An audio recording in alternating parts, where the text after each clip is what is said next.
ሰላምን ጥዕናን ንኹልኹም ተኸታተልተይ ይኹን እንዳበልኩ ናብ ናይ ለማዓንቲ መደበይ ካኣትው ኣብ ናይ ለማዓንቲ መደበይ ከምቲ ልሙድ ንዓኹም ንተኸታተልተይ የምህርዩ ኢለ ዝሓሰብክዎ መደብ ሒዘልኩም መፅእ ኣለኹ። ናይ ለማዓንቲ መደበይ ዘልዕሎ ኣብ እዋን ፆታዊ ርክብ መትሎ ከይደኸመ ንነዊሕ ደቃይቕ ደው ኢሉ ንኽፀንሕ ዝሕግዙ 4 ብቐሊሉ ኣብ ገዛና ንረኽቦም ዓይነት ምግብታት ክንርኢና እዘን ቀፂለ ዝሕብረልኩም 4 ምግብታት ብቐሊሉ ንረኽቦም ኮይኑ ግና ንመትሎ ኣብ እዋን ፆታዊ ርክብ ከም ሓፂን ኣትሪሮም ፆታዊ ርክብ ንኽንፍፅም ዝሕግዙና እዮም። እንመን እዮም ከመይ ኢናኸ ክንጥቀመሎም ዝብል ሓሳብ ኣስፈሕ ኣቢልና ክንርኢና እስካብ ናይ መደበይ ፍፃመ ሓቢርኩም ንፅንሑ። ነዚ ቻነል ሓድሽቲ ዝኾንኩም ሰብስክራይብ ብምግባርን ነታ ናይ ደወል ምልክት ሓንቲ ሻዕ ብምንካን ዝተፈላለዩ ናይ ፆታዊ ርክብ ናይ ጥዕና ከምኡውን ናይ ሓዳርን ናይ ፍቕርን ሂወት ኢንፎርሜሽን ትረኽብሉ ቻነል ስድራ ንኽትኮኑ ብኽብሪ ንሓትት።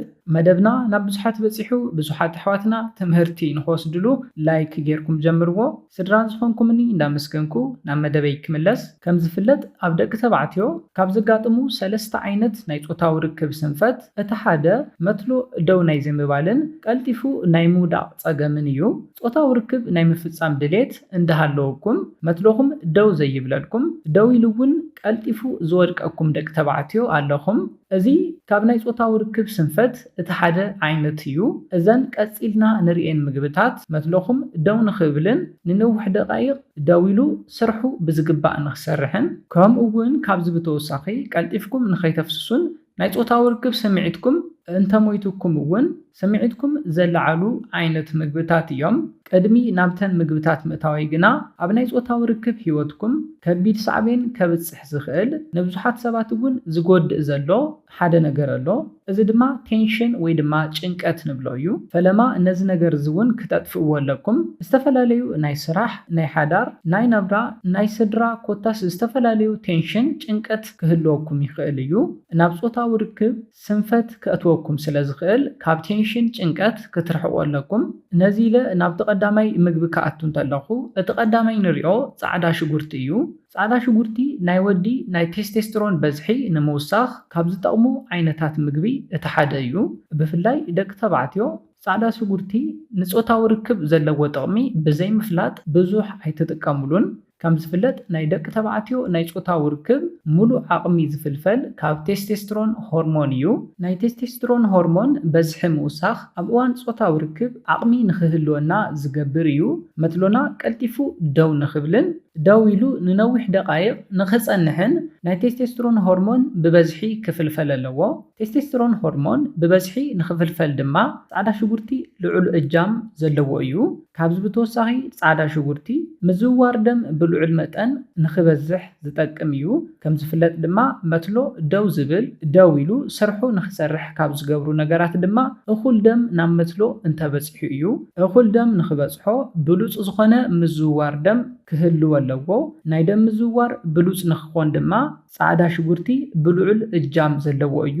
ስለዝኾነ እቲ ቀዳማይ መትሎ ከም ሓፂን ዘትርር ወይ ድማ ዘጥንክር ብፆታዊ ርክብ ጀጋኑ ንኽትኮኑ ዝገብረኩም ድማ ፃዕዳ ሽጉርቲ ስለዝኾነ ኣብ ሕድሕድ ምግብኹም እንዳተጠቐምኩም ክትበልዕዎ ኣለኩም። ፃዕዳ ሽጉርቲ ንደቂ ተባዕትዮ ጥራሕ ዘይኮነስ ንደቂ ኣንስትዮ እውን ጥቕሚ ኣለዎ። እዚ ድማ ብልዕትኽን ንኸይደርቕ ራሕሲ ንኸፍልፍል ዝሕግዘክን እዩ። ከም ዝፍለጥ ሓንቲ ጓል ኣንስተይቲ ንፆታዊ ርክብ ድልውቲ ክትከውን እንተላ ብልዕታ ራሕሲ የፍልፍል እዩ።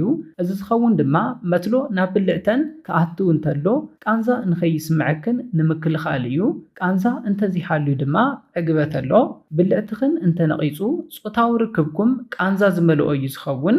ቃንዛ እንተሃልዩ ድማ ዕግበት ዘይሕሰብ እዩ ዝኸውን። ስለዝኾነ ፃዕዳ ሽጉርቲ ብእኹል በዝሒ ኣብ ሕድሕድ ምግብታትኩም እንዳኣተኹም ክትበልዑ ኣለኩም።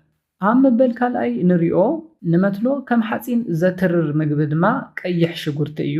ቀይሕ ሽጉርቲ እውን ልክዕ ከም ፃዕዳ ሽጉርቲ ንናይ መትሎ ጥንካረን ትረትን ኣገዳሲ እዩ። ቀይሕ ሽጉርቲ ስርሑ እንታይ እዩ?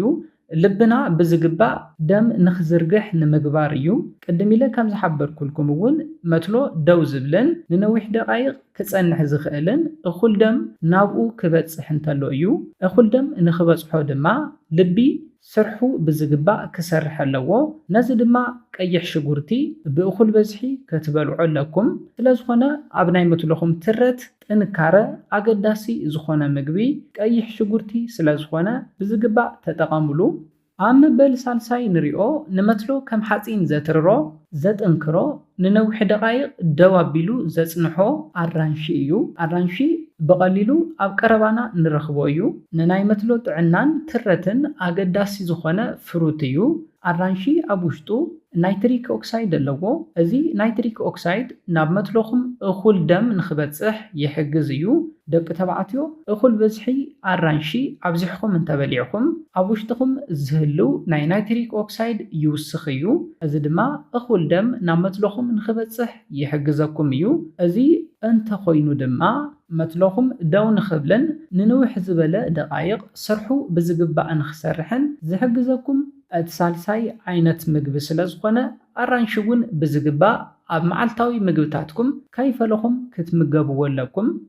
ኣብ መበል ራብዓይን ናይ መወዳእታ ንሪኦ ብቐሊሉ ኣብ ከባቢና ክንረኽቦ ንኽእል ንናይ መትሎ ጥዕና ኣገዳሲ ዝኾነ መትሎና ብዝግባእ ኢሬክት ክገብር ንውሕ ንዝበለ ደቓይቕ እውን ደው ኢሉ ስርሑ ብዝግባእ ንኽሰርሕ ዝሕግዘና ድማ ጉዕ እዩ።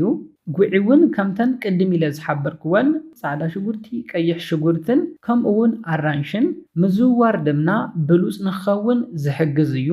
ብፍላይ ድማ ናይ ጉዕ ፍልይ ዘብሎ ንብለድ ሴላትና ብምጽራይ ንኸይጉድኡ ብምሕላውን ንኽሰፍሑን ብምግባርን እኹል ደም ኣብ ሰውነትና ንኽንቀሳቐስ ይገብር እዩ። እኹል ደም ኣብ ሰውነትና እንተሃልዩ ድማ መትሎና እኹል በዝሒ ደም ይበጽሖ እዩ።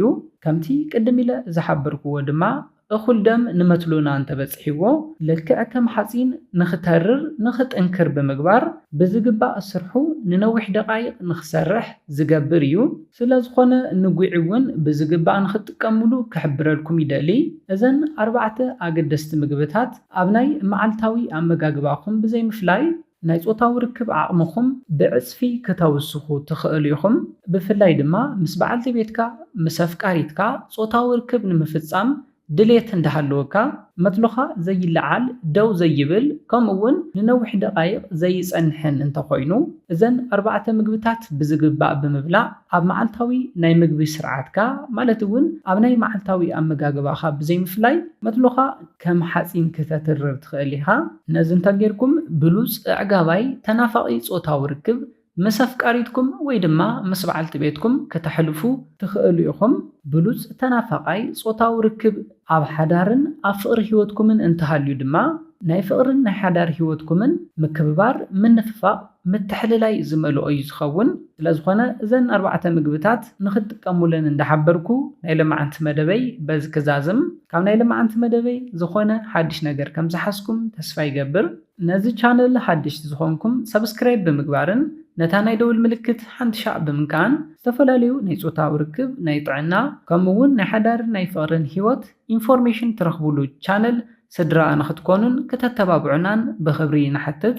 መደብና ናብ ብዙሓት ኣሕዋትና በፂሑ ብዙሓት ኣሕዋትና ትምህርቲ ንኽወስድሉ ላይክ ሼር ምግባርኩም ኣይትረስዑ። ሓሳብ ርእቶኹም ንቻነልናን ንመደብናን ንምዕባይ ስለ ዝሕግዘና ሓሳብ ርእቶኹም ብኮሜንት ተብጽሑና። ብኻሊ መደብ ብኻሊ ሓሳብ እስካብ ንራኸብ ሰላምን ጥዕናን ንኹላትና የቐኒየለይ።